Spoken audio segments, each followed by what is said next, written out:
성령의 능력 사랑하는 여러분, 오늘 우리의 삶을 둘러싼 이야기들을 잠시 멈추고 영원하고 근본적인 힘에 대한 깊은 묵상의 시간으로 여러분을 초대합니다.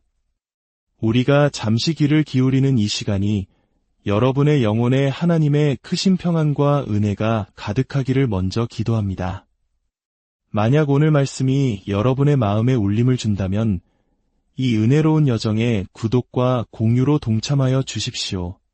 여러분의 작은 실천이 하나님의 귀한 말씀을 더 많은 영혼에게 전하는 아름다운 통로가 될 줄 믿습니다. 오늘 우리가 함께 나눌 말씀은 19세기 설교의 황태자라 불렸던 위대한 설교가 찰스 스펄전 목사님의 설교, 성령의 능력입니다. 이 말씀은 1855년 6월 17일 선포되었지만 그 안에 담긴 진리는 시간을 초월하여 오늘 우리에게도 살아 역사합니다. 로마서 15장 13절은 성령의 능력을 우리에게 상기시켜줍니다. 세상에는 수많은 종류의 힘이 존재합니다. 하지만 성경은 거듭하여 증언합니다. 모든 능력, 모든 권세의 근원은 오직 하나님 한 분께만 속해 있다고 말입니다.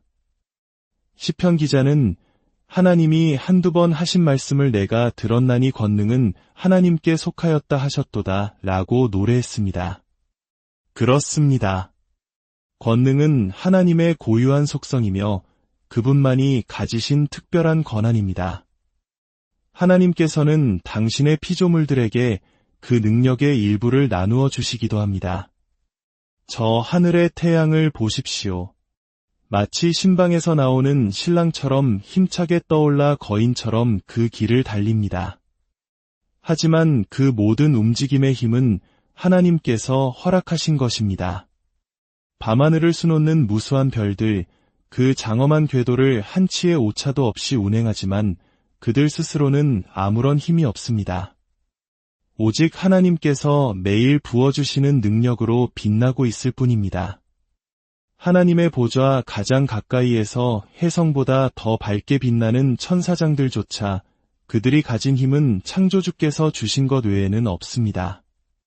성경에 묘사된 거대한 바다 괴물 리워야단이나 요단강 물을 단숨에 들이킬 듯한 베헤못과 같은 상상 속의 피조물들까지도 그 뼈를 강철처럼 그 몸을 놋새처럼 만드신 분의 힘에 의존할 뿐입니다. 하물며 인간은 어떻습니까? 인간이 가진 힘이란 참으로 미미하고 보잘것없어 감히 능력이라 부르기에도 부끄러울 정도입니다. 설령 한 사람이 왕이 되어 호를 쥐고 수만 군대를 호령하며 거대한 나라를 다스린다 할지라도 그 힘의 근원은 여전히 하나님께 속해 있는 것입니다. 이 절대적인 하나님의 능력은 영광스러운 삼위일체의 각 인격 안에 온전히 존재합니다. 성부 하나님께는 능력이 있습니다. 그분의 말씀으로 온 하늘과 그 안의 모든 것이 지음받았습니다. 성자 예수님께도 능력이 있습니다. 아버지와 같이 만물의 창조주이시며 그분 없이는 된 것이 하나도 없습니다. 그리고 오늘 우리가 깊이 묵상할 주제, 바로 성령 하나님께도 동일한 능력이 있습니다. 오늘 저는 성령의 능력에 대해 세 가지 측면에서 이야기하고자 합니다.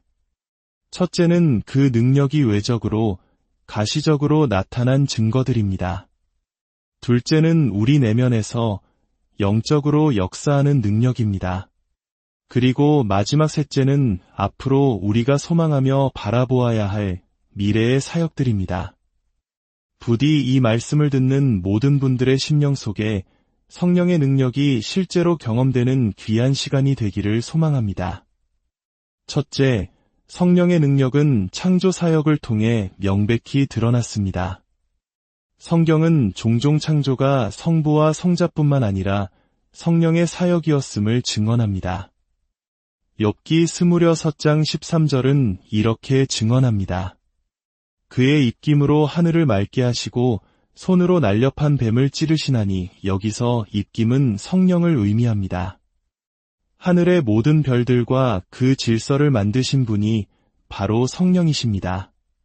그는 오리온 자리에 띠를 푸시고 묘성에 매는 것을 푸시며 북두칠성을 이끌어내시는 분입니다.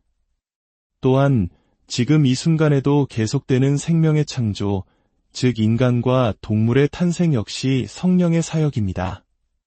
시편 104편은 노래합니다. 주의 영을 보내어 그들을 창조하사 지면을 새롭게 하시나이다. 그렇습니다. 모든 생명의 탄생은 성령의 능력에 빚지고 있습니다. 창세기 한 장은 태초의 혼돈 속에서 질서를 창조하신 성령의 특별한 사역을 보여줍니다. 땅이 혼돈하고 공허하며 흑암이 깊음 위에 있고 하나님의 영은 수면 위에 운행하시니라. 아담이 창조되기 수백만 년 전 이 땅은 형태도 없고 생명도 없는 거대한 혼돈 그 자체였습니다. 모든 물질이 뒤섞여 암흑만이 가득한 심연이었습니다. 누가 이 깊은 절망과 무질서 속에서 아름다운 세상을 만들어낼 수 있겠습니까? 그때 하나님의 영, 성령께서 거대한 날개를 펴고 수면 위를 운행하셨습니다. 그분의 운행하심 속에 어둠은 물러가고 흩어졌던 물질들은 각자의 자리를 찾아갔습니다.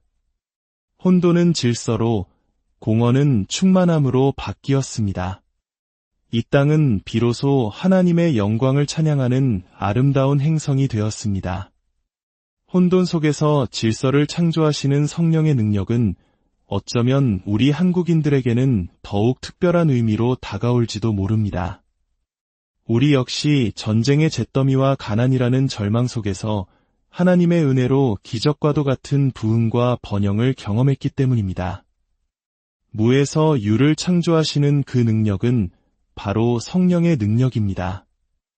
또한 성령께서는 인류 역사상 가장 위대한 창조 사역, 바로 우리 주 예수 그리스도의 육신을 형성하는 일에 특별히 관여하셨습니다. 예수님은 여인의 몸에서 태어나셨지만 죄의 영향이 없는 거룩한 몸으로 잉태되셨습니다. 이는 전적으로 성령 하나님의 능력이었습니다. 성령이 내게 임하시고 지극히 높으신 이의 능력이 너를 덮으시리니 주님의 거룩한 육신은 성령의 걸작품이었습니다. 둘째로 성령의 능력은 예수 그리스도의 부활에서 나타났습니다.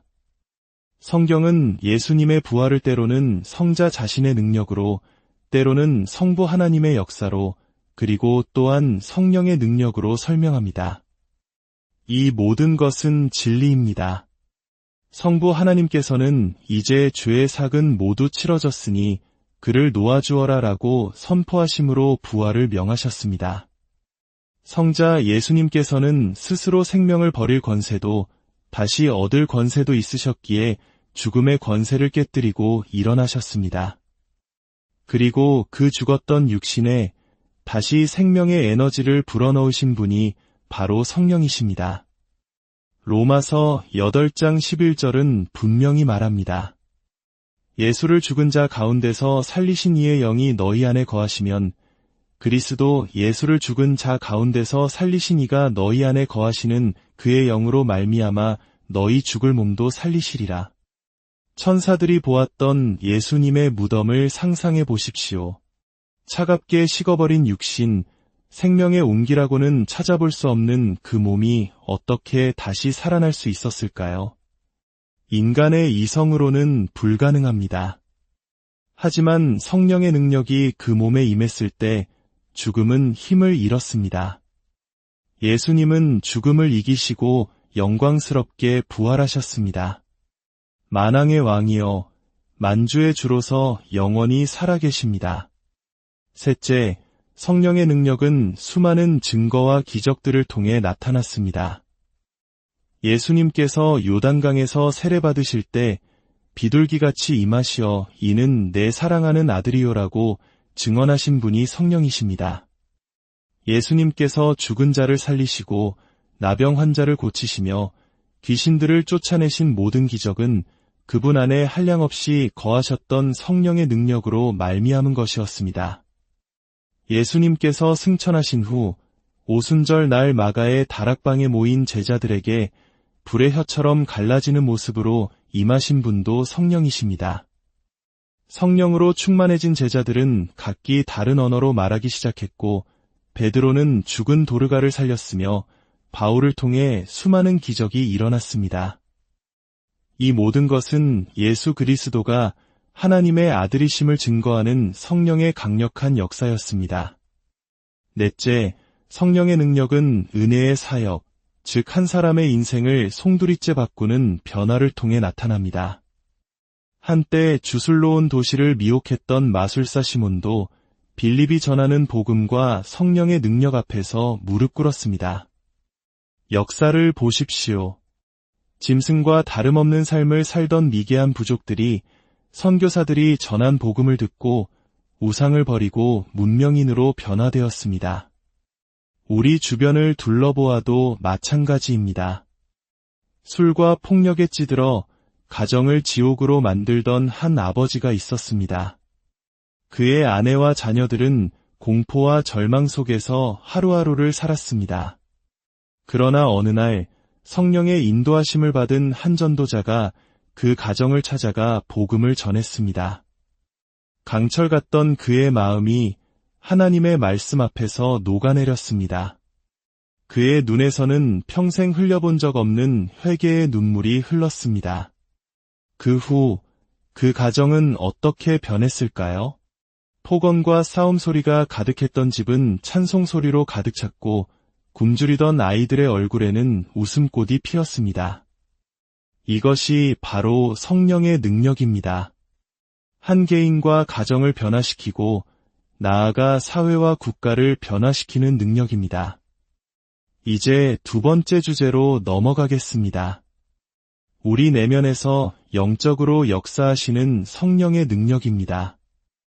이 부분은 직접 경험하지 않고는 온전히 이해하기 어려운 영역입니다. 세상 사람들은 이를 허황된 상상이라 비웃을지 모릅니다. 그러나 우리는 우리 안에 살아계신 증인을 통해 이것이 진리임을 압니다. 첫째, 성령께서는 사람의 마음을 다스리는 능력이 있습니다. 사람의 마음을 얻는 것은 참으로 어렵습니다. 세상의 달콤한 말이나 돈, 명예로 잠시 마음을 사로잡을 수는 있겠지만 그 영혼의 중심을 변화시키는 것은 불가능합니다. 아무리 유능한 설교가라 할지라도 스스로의 힘으로는 단 한 사람의 마음도 진정으로 변화시킬 수 없습니다. 다윗은 악인들의 마음에 대해 그들의 마음은 기름에 잠겼다고 표현했습니다. 그렇습니다. 죄로 두꺼워진 마음은 그 어떤 날카로운 검으로도 꿰뚫을 수 없습니다. 그러나 성령께서는 가능하십니다. 그분은 돌같이 굳은 마음을 녹이시는 용서의 사랑을 깨닫게 하시고 죽은 영혼을 깨우는 음성으로 말씀하십니다. 신의 산의 그로스네의 우레와 같은 경고로 우리를 두렵게도 하시지만 갈보리 십자가의 부드러운 속삭임으로 우리 영혼을 위로하십니다. 오직 성령만이 사람의 마음을 주관하실 수 있습니다. 둘째, 성령께서는 마음보다 더 완고한 것, 바로 인간의 의지를 다스리는 능력이 있습니다. 사람들은 종종 자유의지를 말합니다. 그러나 타락한 인간의 자유의지는 선을 향하기보다 악으로 치우치기 쉽습니다. 우리는 선을 행하고 싶어도 그렇게 할 능력이 없음을 고백할 수밖에 없습니다. 목마른 말을 물가로 끌고 갈 수는 있어도 억지로 물을 마시게 할 수는 없다는 속담처럼 우리는 누구의 의지도 강제로 꺾을 수 없습니다. 그러나 성령 하나님께서는 하실 수 있습니다. 시편 110편 3절은 주의 권능의 날에 주의 백성이 거룩한 옷을 입고 즐거이 헌신하니라고 말씀합니다. 성령께서는 완고하게 하나님을 거부하던 죄인을 기쁨으로 복음을 향해 달려가는 사람으로 변화시키십니다. 예수를 비웃던 자가 그의 자비에 매달리게 하시고 믿지 않으려던 자가 간절히 믿기를 소망하게 만드십니다. 이 놀라운 변화야말로 성령의 전능하신 능력의 증거입니다. 셋째, 성령께서는 의지보다 더 통제하기 어려운 상상력을 다스리는 능력이 있습니다. 우리의 상상력은 때로 독수리의 날개보다 더 힘차게 날아올라 하나님의 영광을 엿보게도 하지만 때로는 가장 추하고 더러운 죄악의 구렁텅이로 우리를 끌고 가기도 합니다. 가장 거룩하게 기도하는 순간에 가장 끔찍한 생각이 떠올라 우리를 괴롭힐 때가 있습니다. 우리는 스스로의 힘으로 이 곱비 풀린 말과 같은 상상력을 제어할 수 없습니다. 그러나 우리가 이 약한 상상력과 싸우며 부르짖을 때 성령께서 우리를 도우십니다. 그분은 우리의 상상력을 거룩하게 하시고 마침내 하늘의 소망으로 가득 채우실 것입니다. 마지막 세 번째 주제입니다.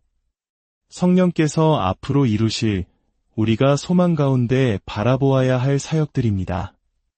예수님께서는 십자가에서 다 이루었다고 선포하셨지만 성령의 사역은 아직 끝나지 않았습니다. 첫째, 성령께서는 우리를 온전한 성결에 이르게 하실 것입니다. 우리는 예수 그리스도 안에서 이미 의롭다 칭함받은 완전한 존재이지만 우리 안에는 여전히 죄의 본성이 남아 있습니다. 우리는 날마다 넘어지고 슬퍼합니다. 그러나 소망이 있습니다. 우리가 이 세상을 떠나는 마지막 순간 성령께서는 우리 영혼을 불로써 정결하게 하시는 마지막 정화 작업을 마치실 것입니다. 용광로에서 모든 불순물이 제거된 순금처럼 우리 영혼은 티나 주름 잡힌 것이 없이 거룩하고 흠없는 모습으로 하나님 앞에 서게 될 것입니다. 천사보다 더 순결하며 하나님처럼 거룩한 존재가 될 것입니다. 이 얼마나 영광스러운 소망입니까? 둘째, 성령께서는 마지막 때의 위대한 부흥을 가져오실 것입니다. 언제 일지, 어떻게 일지 우리는 알 수 없지만 성경은 마지막 때에 성령께서 이전과는 비교할 수 없는 방식으로 온 땅에 부어질 것을 약속합니다. 지금은 복음이 전파되어도 열매가 적은 시대처럼 보일지 모릅니다. 그러나 때가 되면 수많은 사람들이 주께로 돌아오고 여호와를 아는 지식이 무리 바다를 덮음같이 온 세상에 충만하게 될 것입니다. 저는 우리가 살아있는 동안 성령의 위대한 부흥을 목격하게 되기를 간절히 소망합니다. 셋째, 성령께서는 마지막 날 모든 죽은 자의 부활을 이루실 것입니다. 이 땅의 무덤들을 생각해 보십시오. 흙으로 돌아간 수많은 육신들이 있습니다. 이 마른 뼈들이 능히 살 수 있겠느냐? 에스겔에게 물으셨던 하나님의 질문이 들리는 듯합니다.